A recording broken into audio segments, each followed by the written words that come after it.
In clothing, a suit is a set of garments made from the same cloth, usually consisting of at least a jacket and trousers.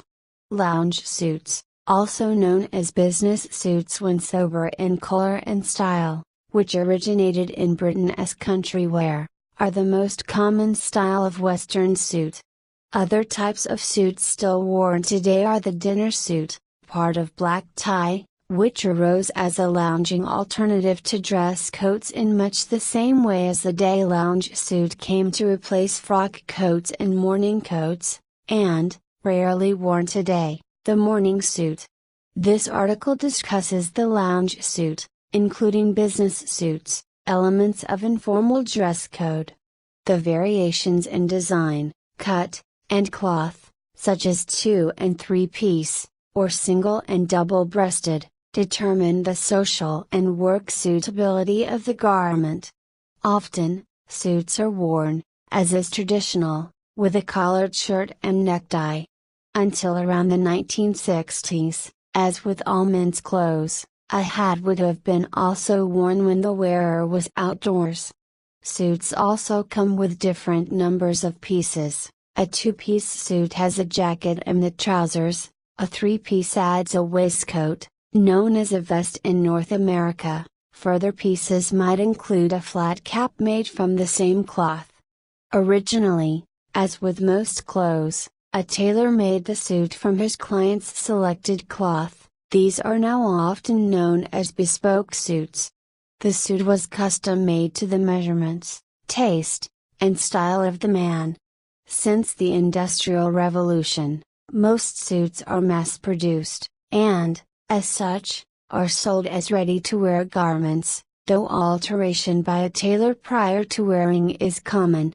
Currently, suits are sold in roughly 4 ways: bespoke, in which the garment is custom made by a tailor from a pattern created entirely from the customer's measurements, giving the best fit and free choice of fabric; made to measure, in which a pre-made pattern is modified to fit the customer, and a limited selection of options and fabrics is available; ready to wear or off the peg, which is sold ready to be tailored; or finally a suit separates, where jacket and trousers are sold separately, allowing a customer to choose the size that is best for them and limit the amount of alterations needed.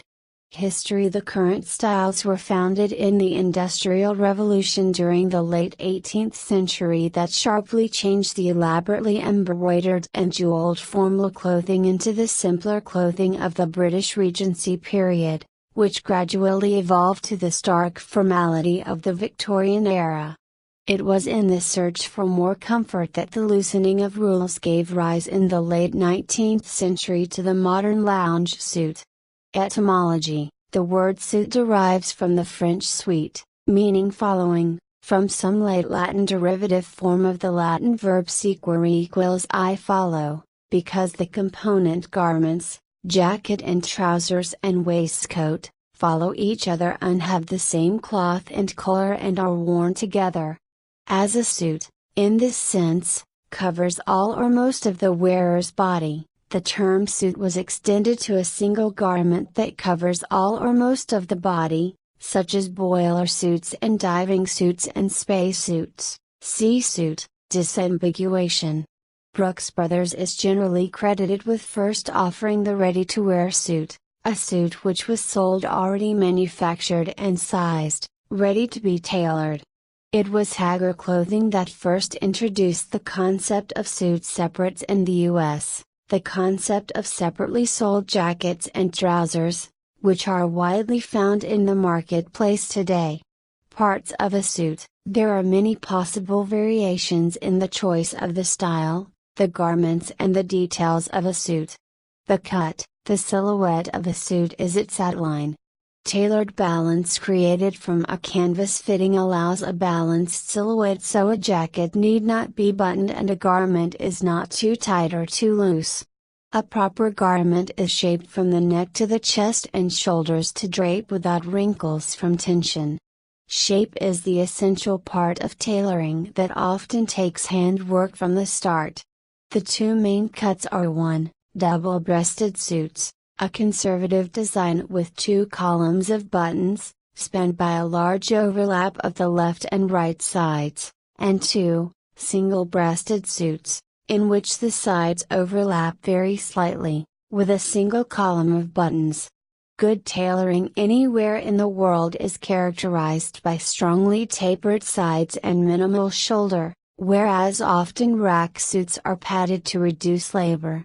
More casual suits are characterized by less construction and tailoring, much like the sack suit is a loose American style.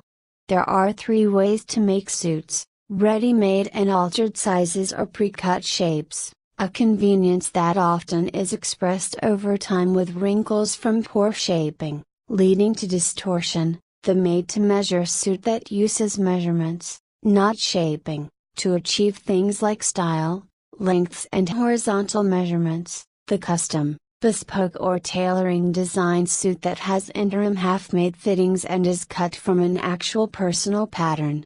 The acid test of authentic tailoring standards is the wrinkle that comes from poor tailoring. Rumples can be pressed out. For interim fittings, rock of eye, which means trained freehand based on an experienced artistic eye to match the item to the wearer, trusting the eye over unyielding scripted approach, drawing and cutting inaccuracies are overcome by the fitting. Fabric. Suits are made in a variety of fabrics, but most commonly from wool. The 2 main yarns produce worsteds, where the fibers are combed before spinning to produce a smooth, hard-wearing cloth, and woolens, where they are not, thus remaining comparatively fluffy in texture. These can be woven in a number of ways, producing flannel, tweed, gabardine, and fresco among others. These fabrics all have different weights and feel, and some fabrics have an S, or super S, number describing the fineness of the fibers measured by average fiber diameter, for example, super 120. However, the finer the fabric, the more delicate and thus less likely to be long-wearing it will be. Although wool has traditionally been associated with warm, bulky clothing meant for warding off cold weather, advances in making finer and finer fiber have made wool suits acceptable for warmer weather, as fabrics have accordingly become lighter and more supple.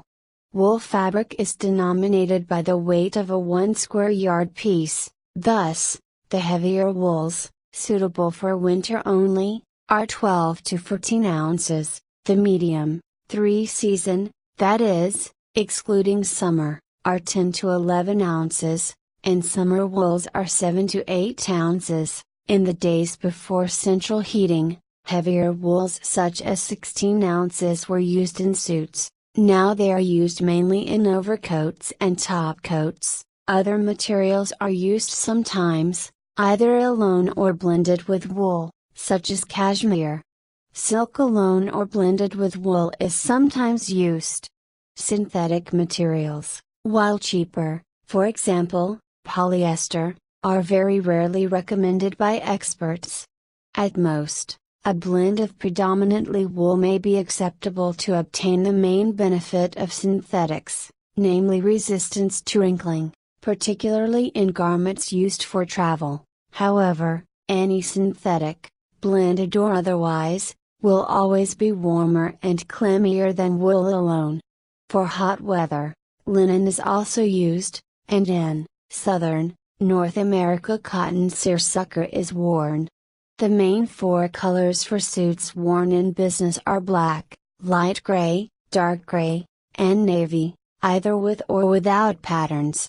In particular, gray flannel suiting has been worn very widely since the 1930s.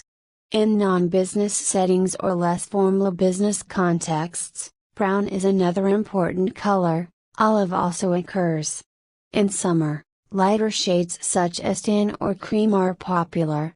For non-business use, tweed has been popular since Victorian times, and still is commonly worn. A wide range of color is available, including muted shades of green, brown, red, and gray. Tweeds are usually checked, or plain with a herringbone weave, and are most associated with the country. While full tweed suits are not worn by many now, the jackets are often worn as sports jackets with odd trousers of different cloth. The most conventional suit is a 2 or 3 button and either medium to dark gray or navy. Other conservative colors are grays, black, and olive. White and light blues are acceptable at some events, especially in the warm season. Red and the brighter greens are usually considered unconventional and garish. Tradition calls for a gentleman's suit to be of decidedly plain color, with splashes of bright color reserved for shirts, neckties or kerchiefs. In the United States and the United Kingdom, around the start of the 20th century, lounge suits were never traditionally worn in plain black, this color instead being reserved for formal wear, including dinner jackets or strollers, and for undertakers. However, the decline of formal wear since the 1950s and the rise of casual wear in 1960s allowed the black suit to return to fashion, as many designers began wanting to move away from the business suit toward more fashion suits. Traditional business suits are generally in solid colors or with pinstripes. Window pane checks are also acceptable. Outside business, the range of acceptable patterns widens, with plaids such as the traditional Glen plaid and herringbone, though apart from some very traditional environments such as London banking, these are worn for business now too. The color of the patterned element, stripes, plaids, and checks, varies by gender and location. For example, bold checks, particularly with tweeds, have fallen out of use in the US, while they continue to be worn as traditionally in Britain. Some unusual old patterns such as diamonds are now rare everywhere. Inside the jacket of a suit, between the outer fabric and the inner lining, there is a layer of sturdy interfacing fabric to prevent the wool from stretching out of shape. This layer of cloth is called the canvas after the fabric from which it was traditionally made. Expensive jackets have a floating canvas, while cheaply manufactured models have a fused, glued, canvas. A fused canvas is less soft and, if poorly done, damages the suppleness and durability of the jacket, so many tailors are quick to deride fused canvas as being less durable, particularly since they may tend to permanently pucker along the jacket's edges after some use or a few dry cleanings. However, some selling this type of jacket claim that the difference in quality is very small. A few London tailors state that all bespoke suits should use a floating canvas.